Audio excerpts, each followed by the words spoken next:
Subscribe Muhammad Amjad Nadwi, Indian Islamic scholar.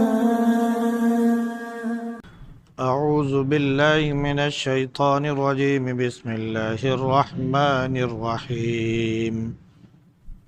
وإذا تتلى عليهم آياتنا بينات قال الذين كفروا للحق لما جاءهم هذا سحر مبين أم يقولون افتراه قل إن افتريته فلا تملكون لي من الله شيئا هو أعلم بما تفيضون فيه كفى به شهيدا بيني وبينكم وهو الغفور الرحيم قل ما كنت بدعا من الرسل وما أدري ما يفعل بي ولا بكم إن أتبع إلا ما يوحى إلي وما أنا إلا نذير مبين قل أرأيتم إن كان من عند الله وكفرتم به وشهد شاهد من بني إسرائيل على مثله فآمن واستكبرتم إن الله لا يهدي القوم الظالمين وَإِذَا تُتْلَى عَلَيْهِمْ آيَاتُنَا بَيِّنَاتٍ، اور جب ان کے سامنے ہماری آیتیں کھول کھول کر پڑھی جاتی ہیں تو جو کافر ہیں وہ حق بات کو کہتے ہیں جب وہ آ جائے کہ یہ کھلا ہوا جادو ہے، یا پھر وہ یہ کہتے ہیں کہ نعوذ باللہ اللہ کے نبی صلی اللہ علیہ وسلم نے اسے اپنی طرف سے گھڑ لیا ہے۔ کہہ دیجئے کہ اگر میں نے اسے اپنی طرف سے گڑھ لیا ہے تو تم میرے مالک نہیں ہو اللہ کی جانب سے کچھ بھی، وہ جانتا ہے جو تم لوگ کر رہے ہو، وہ کافی ہے گواہ کے طور پر میرے اور تمہارے درمیان، اور مغفرت کرنے والا رحم کرنے والا ہے۔ کہہ دیجئے کہ میں کوئی انوکھا رسول نہیں ہوں، اور نہ ہی مجھے یہ معلوم ہے کہ میرے ساتھ کیا ہوگا یا تمہارے ساتھ کیا ہوگا، میں تو صرف اس بات کی پیروی کرتا ہوں جو میری طرف وحی کی جاتی ہے، اور میں صرف کھلا ہوا ڈرانے والا ہوں۔ کہہ دیجئے کہ ذرا دیکھو تو کہ اگر یہ اللہ کی جانب سے ہوا اور تم نے اس کا انکار کر دیا، حالانکہ بنی اسرائیل کے ایک گواہی دینے والے شخص نے گواہی بھی دی اس جیسی کتاب کی، اور وہ مومن بھی تھا، اور تم نے انکار کر دیا، تم نے غرور کیا۔ یقیناً اللہ رب العزت ظالم لوگوں کو ہدایت نہیں دیتا ہے۔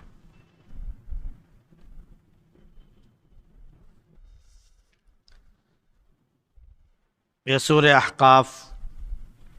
کا سلسلہ چل رہا ہے، اس کا پہلا رکوع ہے، جس میں سے آدھا رکوع تقریباً کل ذکر ہوا تھا۔ اس میں اللہ رب العزت نے فرمایا تھا کہ کتاب اللہ کی طرف سے نازل کردہ ہے، اس نے آسمان و زمین بالکل برحق پیدا کیے، ان کے درمیان جو چیزیں وہ بھی، اور یہ سب صرف ایک مقررہ وقت تک کے لیے۔ لیکن پھر بھی بہت سے لوگ ہیں جو کفر کرتے ہیں، وہ ان تمام چیزوں سے اعراض کرتے ہیں جس سے ان کو ڈرایا جاتا ہے۔ کہہ دیجئے کہ جو اللہ کو چھوڑ کر تم پکار رہے ہو جن کو، ذرا دکھاؤ انہوں نے کہیں پر کوئی زمین میں کچھ پیدا کیا ہو یا آسمان میں ان کا کچھ ساجھا ہو، کوئی کھلی ہوئی کتاب، کوئی دلیل لے کر آؤ اگر تمہارے پاس ہو، یا کوئی ایسی علم کی بات جو شروع سے چلی آ رہی ہو اور تمہیں اس کی تصدیق ہو، لے آؤ۔ تو وہ بے بس ہو گئے۔ تب اللہ نے جواب دیا کہ اس سے زیادہ گمراہ کون ہوگا جو اللہ کو چھوڑ کر دوسروں کو پکارے، ایسے لوگوں کو پکارے جو قیامت تک نہ تو اس کی بات سن سکتے ہیں اور نہ اس کی دعا سن سکتے ہیں، بلکہ ان کی دعا سے وہ غافل ہیں۔ ایسے لوگ جب جمع کیے جائیں گے آخرت میں تو وہ آپس میں ایک دوسرے کے دشمن ہو جائیں گے اور ایک دوسرے کی عبادت کا انکار کر دیں گے۔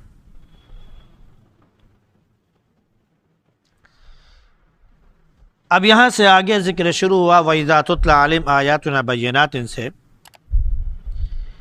کہ جب اللہ کی کتاب اللہ کی نازل کی ہوئی آیتیں اور احکام کھول کھول کر بیان کیے جاتے ہیں اور آیتیں پڑھی جاتی ہیں، تو جو کافر ہیں وہ حق بات کے بارے میں کہتے ہیں کہ یہ تو کھلا ہوا جادو ہے۔ کتاب قرآن کریم اتنا مؤثر ہے کہ جو بھی اسے سنتا وہ اسے قبول کر لیتا تھا۔ اللہ کے نبی صلی اللہ علیہ وسلم کے بارے میں آتا ہے کہ جو سچے یہودی تھے،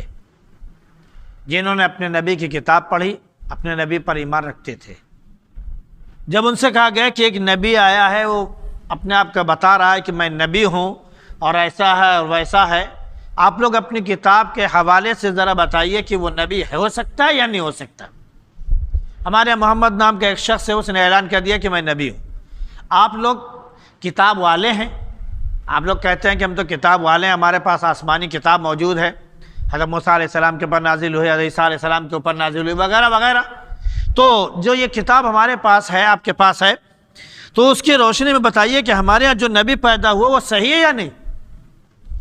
تو عبداللہ بن سلام جیسے یہودی عالم، انہوں نے اللہ کے نبی صلی اللہ علیہ وسلم کے جب رخ انور کو دیکھا، آپ کے چہرے مبارک کو دیکھا، تو دیکھتے کے ساتھ ہی بے ساختہ کہا، اتنا خوبصورت اور حسین چہرہ جس میں اتنی جاذبیت اور کشش ہے کہ جو دیکھے دیکھتا رہ جائے، یہ جھوٹا نہیں ہو سکتا ہے، یہ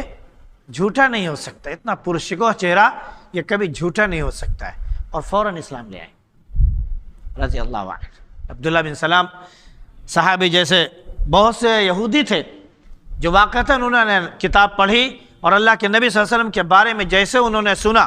اپنی کتاب کو انہوں نے پڑھا اور دیکھا، اور اس کے بعد دیکھا کہ وہ ساری چیزیں خوبیاں موجود ہیں، فوراً آئے، خدمت میں حاضر ہوئے کہ اللہ کے نبی ہاتھ دیجئے، میں آپ کے ہاتھ پر اسلام قبول کرتا ہوں۔ لیکن جن کو نہیں ماننا تھا، جو انکار کرنے والے تھے، خاص طور سے عرب میں جو مشرکین تھے، وہ یہودیوں کا سہارا لے کر بھی انکار کرنا چاہتے تھے۔ وہ کہتے تھے کہ کھلا ہوا جادو ہے، کیونکہ آدمی پڑھتا تھا، یہ ان کی زبان تھی۔ جب آدمی کوئی چیز پڑھ رہا ہو اور وہ سچائی اس کے سامنے آ رہی ہو تو خود بخود دل اس کو قبول کرتا ہے کہ نہیں، یہ بات بالکل سچ ہے۔ وہ الگ بات ہے کہ پھر بعد میں وہ کرے یا نہ کرے، اس کا دماغ کیا کہتا ہے وہ بات کی بات ہے، لیکن دل فوراً کہتا ہے کہ بات سچ ہے یا نہیں۔ تو بہرحال منکرین کہتے تھے کہ یہ کھلا ہوا جادو ہے۔ جادو کے بارے میں ہر آدمی جانتا ہے کہ بھائی یہ تو بہت جلدی اثر کرتا ہے، یہ بہت جلدی اثر کرتا ہے۔ تو اسی لیے انہوں نے قرآن کو بہت کھلا ہوا جادو کہا، کیونکہ قرآن کی جو تاثیر ہے، جادو تو انسان کو پریشان کر دیتا ہے اور اس کے اوپر مصیبت کا ذریعہ بن جاتا ہے، وغیرہ وغیرہ۔ آج تک جادو کے ذریعے کوئی یہ نہیں کہہ سکتا ہے کہ میں کروڑ پتی بنا، میں بہت بڑا آدمی بن گیا اور اس کے ذریعے میں نے یہ اچھے کام کیے۔ جادو کا استعمال آج تک جو بھی ہوا ہے وہ صرف کاٹ چھانٹ کے لیے ہوا ہے یا نہیں؟ ہم ان کی کاٹ دیں، ہم اس کو گرا دیں، وہ آدمی بہت ترقی کر رہا ہے،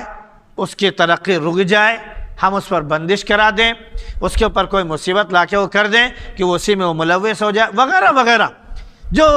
آج تک جادو کا، ٹٹکے کا، تعویذ اور گنڈے کا جو سلسلہ چل رہا ہے، اس کا مقصد صرف یہی ہوتا ہے کہ برباد ہو جائے، وہ ایسا ہو جائے۔ وہ میرے بغل میں اس کی دکان کھلی، میری دکان تو 30 سال سے چل رہی ہے، میرے بغل میں اس نے بڑی دکان مجھ سے کھول دی، اب تو میری دکان ختم ہو گئی، اس کو برباد کرنا ہے، لہذا تعویذ کے پیچھے، گنڈے کے پیچھے، جادو کے پیچھے ہم بھاگنے لگے۔ تو جادو کے استعمال یہ بہرحال اس سے اثر ہوتا ہے۔ اللہ کے نبی صلی اللہ علیہ وسلم پر جادو ہوا، اس کا اثر ہوا، اللہ کے نبی صلی اللہ علیہ وسلم پر بھی جادو ہوا اور اس کا اثر بھی آپ کے اوپر ہوا۔ تو وہ قرآن کو سنتے تھے تو کہتے تھے کہ یہ جادو ہے۔ قرآن اگر جادو ہے تو یہ وہ جادو ہے، کہہ لیجئے، کہ جو انسان کو برائی سے نکالتا ہے، فحاشی سے نکالتا ہے، ظلم سے نکالتا ہے، کفر سے نکالتا ہے، شرک سے نکالتا ہے، اور ایک سیدھے راستے پر جس کے ذریعے انسانیت اجاگر ہو جائے، سامنے آ جائے اور ہر جگہ کامیابی آ جائے۔ قرآن اس کی تعلیم دے رہا ہے۔ تو قرآن جادو نہیں، یہ اللہ کی طرف سے کتاب ہے۔ پھر بھی لوگ کہنے والے کہتے تھے کہ نہیں، محمد نے اپنی طرف سے گھڑ لیا ہے، اس کو اپنی طرف سے جا کر اپنی من گھڑت بات بنا لی ہے اور پھر لا کر ہمارے سامنے پیش کر رہے ہیں۔ اللہ رب العزت نے اپنے حبیب صلی اللہ علیہ وسلم کو امی رکھا ہے۔ کیا رکھا ہے؟ امی۔ امی کا مطلب کیا ہوتا ہے؟ ان پڑھ، جس نے کہیں پڑھا لکھا نہ ہو، نہ پڑھنا جانتا ہو اور نہ لکھنا جانتا ہو، اسے امی کہتے ہیں۔ تو اللہ کے نبی صلی اللہ علیہ وسلم نہ پڑھے ہوئے تھے، نہ آپ کچھ لکھنا جانتے تھے۔ اس کی مثالیں بھی حدیث میں موجود ہیں کہ جب پہلی وحی نازل ہوئی تو جب جبریل علیہ السلام آئے، انہوں نے کہا کہ اقرا، پڑھیے، تو آپ نے کہا کہ ما انا بقاری، میں پڑھا ہوا نہیں۔ 2 مرتبے 3 مرتبے سے انہوں نے زور زور سے بھیجا بھی،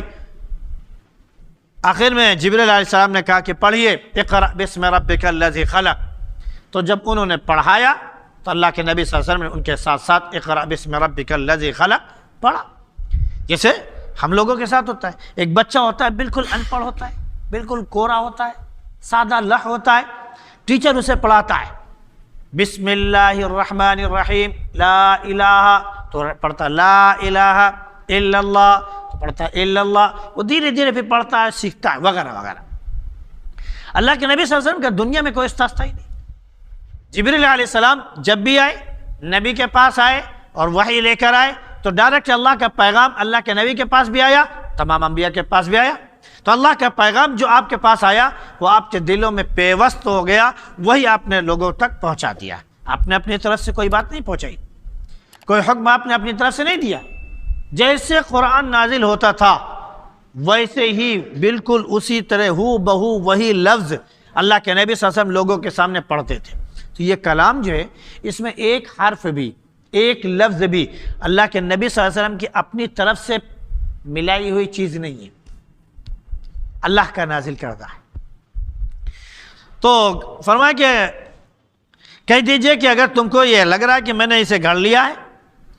تو جان لو کہ اگر میں نے اسے گھڑ لیا ہے، اللہ بہت طاقتور ہے، قدرت والا ہے، اس نے بہت سے انبیاء بھیجے اور سارے نبیوں کے بارے میں انبیاء علیہ السلام نے تصدیق کی ایک کے بعد دوسرے نے کہ وہ بالکل سچے ہیں، کتابیں بالکل سچی ہیں۔ تو یہ کتاب بھی، اس کے بارے میں بھی بشارت ملی ہے، آپ یہودیوں سے، عالموں سے پوچھ لیجئے۔ تو میں نے گھڑا نہیں ہے، اگر میں نے یہ بات گڑھ لی ہے فرض کر لیجئے، تو یقینی طور پر جو بڑی قدرت والا، طاقت والا اور ہر طرح سے ہر ایک کے اوپر قابو رکھنے والا ہے، تو وہ ذات اگر ہم اس کے اوپر جھوٹ بولیں گے تو یقینی طور پر مجھے وہ سزا ضرور دے گا، وہ سزا ضرور دے گا۔ دنیا میں بھی ہے، اگر ذرا سا کوئی مکھیہ منتری کے خلاف کوئی بات اکسا دے، بڑھکا دے اور وہ مجرم پکڑا جائے تو سخت ترین سزا دی جاتی ہے۔ وزیر اعظم کے خلاف کوئی بھڑکاؤ بیان دے دے تو اسے سخت ترین سزا دی جاتی ہے۔ یہ دنیا کے چھوٹے چھوٹے بادشاہ ہیں جن کے خلاف ہم بول نہیں سکتے، ہم بول نہیں سکتے، تو کیا جو رب کائنات پوری دنیا کا مالک ہے اس کے خلاف ہم بولیں گے تو ہمیں سزا نہیں دے گا؟ تو سن لو کہ اگر میں نے گھڑ لی یہ بات تو وہ سزا دینے والا ہے، وہ جانتا ہے جو کچھ تم کر رہے ہو اور جس چیز میں تم لگے ہوئے ہو، وہ گواہ کے طور پر کافی ہے میرے اور تمہارے درمیان۔ کہہ دیجئے کہ میں کوئی انوکھا رسول نہیں ہوں، مجھے تو خود نہیں پتا کہ میرے تمہارے درمیان کیا ہوگا، میرے ساتھ کیا ہوگا، تمہارے ساتھ کیا ہوگا۔ ایک مرتبہ کا واقعہ ہے کہ ابو لہب، ابو جہل اور اس طرح کے جو دیگر کفار قریش موجود تھے، انہوں نے اللہ کے نبی صلی اللہ علیہ وسلم سے گویا کہ پوچھا کہ اچھا بتاؤ، جب تم اللہ کے نبی ہو تو تمہارے ساتھ آخرت میں کیا ہوگا، یہ بتاؤ۔ تو قرآن کے نام ما ادری ما یفعل بی ولا بکم، کہ مجھے نہیں معلوم کہ میرے ساتھ کیا ہوگا یا تمہارے ساتھ کیا ہوگا۔ تو اس پر ابو جہل، ابو لہب، اس طرح کے دیگر جو مشرکین تھے سرداران، انہوں نے کہا بھائی یہ محمد بھی عجیب بات ہے، یہ عجیب چیز لے کر آئے، یہ کہتے ہیں کہ ہم اللہ کے نبی ہیں، اللہ کا پیغام لے کر آئے، ان کا انجام کیا ہوگا ان کو خود ہی نہیں پتا، نہ ہم کو ہمارے بارے میں پتا، نہ ان کو اپنے بارے میں پتا، تو ہم اور یہ دونوں تو برابر ہو گئے، تو یہ نبی کیسے ہو گئے؟ یہ نبی کیسے ہو گئے جن کو اپنے انجام کے بارے میں نہیں پتہ؟ ہم کسی کے سپورٹ میں آ جائیں، کوئی آدمی ہم کو بھیجتا ہے تو اس کا پورا سپورٹ ہم کو حاصل ہوتا ہے کہ وہ فلاں ہماری حفاظت کرنے والا وغیرہ وغیرہ، ان کا رب تو ان کی حفاظت بھی نہیں کر رہا، ان کے بارے میں کچھ بتا ہی نہیں رہا، تو یہ نبی کس چیز کے؟ جب ان لوگوں نے اس طرح کے فقرے کیسے، تو اللہ نے دوسری آیت نازل فرمائی، لِيَغْفِرَ لَكَ اللَّهُ مَا تَقَدَّمَ مِن ذَنبِكَ مَا تَأَخَّرَ۔ اے نبی، ہم آپ سے نبوت کا کام لے رہے ہیں تو یاد رکھیے گا کہ ہم آپ کے اگلے پچھلے جو بھی گناہ ہیں سب معاف کرتے ہیں، اور آپ کے درجات ہم بلند کرتے ہیں، اور جنت میں آپ کو اعلیٰ مقام عطا کرتے ہیں۔ تب جا کر کافروں کی زبان کیا ہو گئی؟ بند ہو گئی۔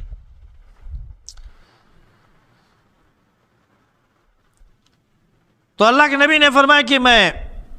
صرف اسی کی پیروی کرتا ہوں جو میرے پاس وحی آتی ہے، اور میں تو کھلے طور پر ڈرا رہا ہوں۔ لیکن یاد رکھیے گا کہ اگر یہ بات بالکل سچ ہوئی، اور قرآن بالکل سچ ہے، نبوت اللہ کے نبی صلی اللہ علیہ وسلم نے اس کا اعلان کیا وہ بالکل سچ ہے، تو اس کی طرف اشارہ ہوا کہ اگر یہ بات سچ ہے اور تم نے انکار کر دیا تو تمہارا کیا حال ہوگا؟ حالانکہ ایک گواہی دینے والے نے گواہی بھی دے دی بنی اسرائیل کے شخصوں میں سے،